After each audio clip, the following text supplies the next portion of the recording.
Hello, Cracker Heights families. My name is Mrs. Dennison, and I am a second grade teacher, and I'm excited to be joining you guys for Tuck-In Tuesday.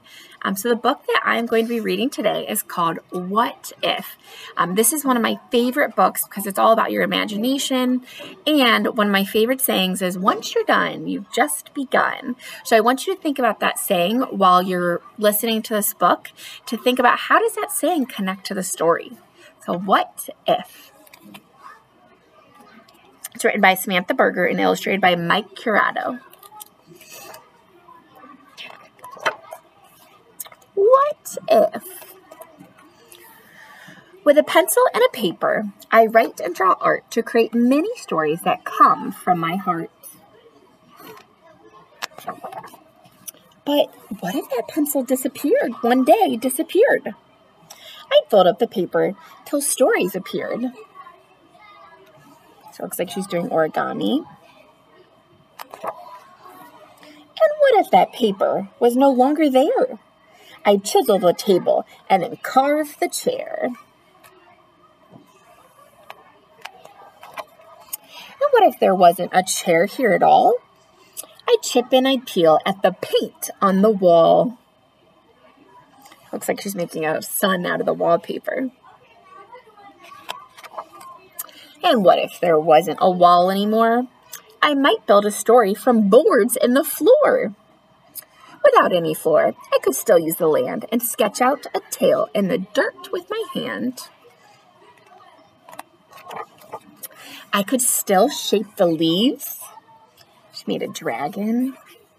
I could still sculpt the snow. I could still plant the flowers and make kingdoms grow.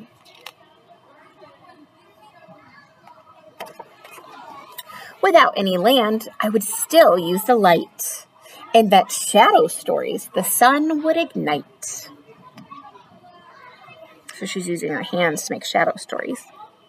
If there was no light, I would still use my voice to sing out my stories, to chant and rejoice.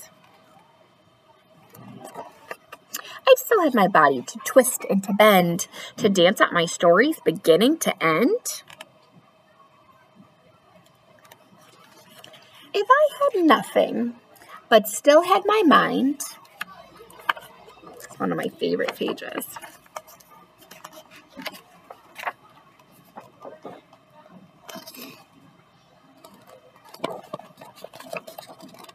There'd always be stories to seek and to find.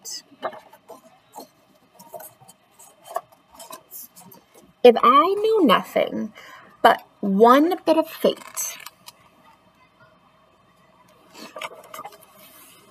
as long as I live, I will always create.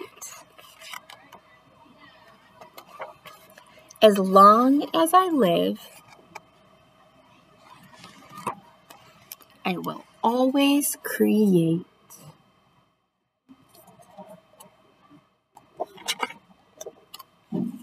So did you think about one of my favorite sayings, the once you're done, you've just begun?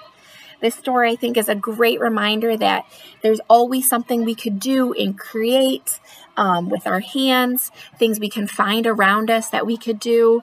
And then something that I love that says at the back of the book, it says, nothing can take away our imagination. There's always something you could do and create and plan. So I hope that everyone can remember that so that we can have fun and be engaged. But I hope everyone has a wonderful night and has a good night. Tuck it in Tuesday.